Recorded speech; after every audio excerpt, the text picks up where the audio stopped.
logic suggests that the White House, under crushing political pressure, would be forced to back down on its hardline immigration policy amid outrage over searing depictions of kids separated from their parents at the southern border. But while the swirling political crisis over the zero-tolerance approach to undocumented migrants might convince a conventional White House to seek a way out, this administration is so far digging in.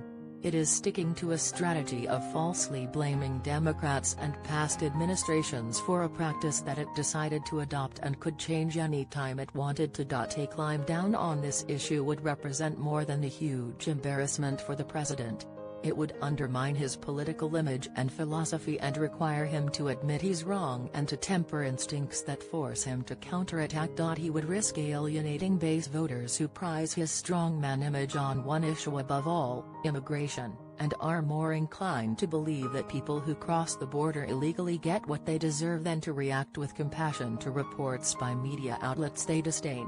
Among those reports Monday came one of the most haunting moments to come thus far in the immigration debate, with the release of ProPublica audio recorded last week inside a U.S. Customs and Border Protection detention facility, where children separated from their parents can be heard sobbing. At one point, a traumatized child can be heard calling for daddy. Whether that could sway the president must be weighed against the certainty that a reversal would dilute the Trump mythology that underwrote his rise as a political figure.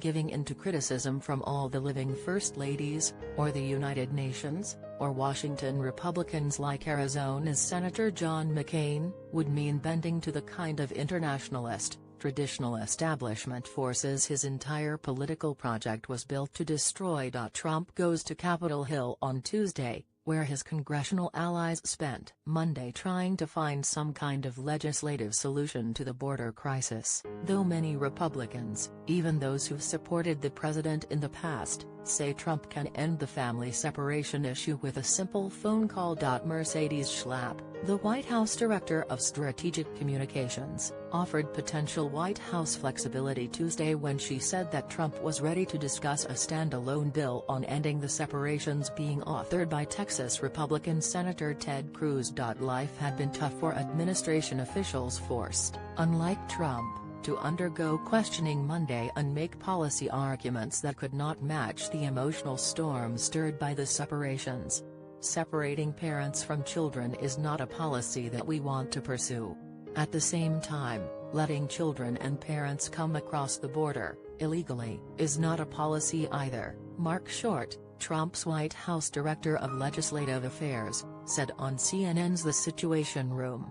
White House Press Secretary Sarah Sanders did nothing to dispel the notion that Trump is using the separations as leverage to force Democrats into caving on his plans to reshape the immigration system when she rejected the idea of standalone legislation on separations. Homeland Security Secretary Kirstjen Nielsen tried and failed to quell the public relations disaster by flying back from New Orleans for the White House press briefing. Nielsen blamed loopholes left open by Congress and previous administrations and doubled down on the administration's false contention that it has no option under the law but to funnel people who come across the border illegally into the criminal justice system, a designation that forces authorities to separate children from their parents while they are in custody. Nielsen's briefing was more tempered than previous administration efforts to explain the situation, but the fact that she, and the president, are trying to blame it on Democrats showed that even they don't want to own the consequences.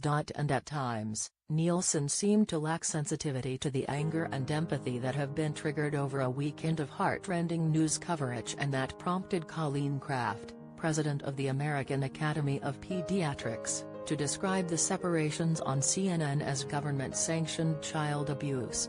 Nielsen said conditions in facilities where separated children are kept are good, though she ignored the emotional and humanitarian needs of kids cut off from their parents.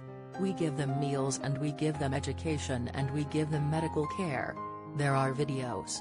There are TVs, Nielsen said. The administration's defense on Monday failed to keep pace with the accelerating politics of the issue, as even some of its allies eyed a grim midterm election environment or made their own moral calls on the practice of separation. We should keep children with their parents. kids need their moms. They need their dads," said Cruz, who was introducing a bill that